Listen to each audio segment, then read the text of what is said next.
Let's start by looking at the setTimeout function. This function delays the execution of a callback function. Here, we are scheduling console log to execute after a delay of 2 seconds. It's important to note that setTimeout doesn't stop the execution of subsequent code, it simply schedules the task and continues. Now let's look at how to cancel a scheduled timeout. When you set a timeout, it returns a unique identifier. You can pass this identifier to clearTimeout to prevent the delayed code from executing. In this snippet, we schedule a message that is never logged because we cancel the original timeout after 1 second, which is before it can execute. Next up is setImmediate, a less common but useful function.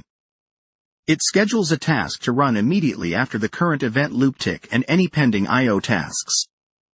A use case might be to defer executing a function until after the current call stack has cleared without using the I/O cycle required by process next tick. Now let's simulate the setInterval function using chained setTimeout calls.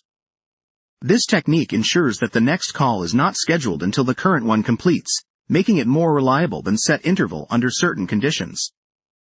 Each execution schedules the next, creating a loop.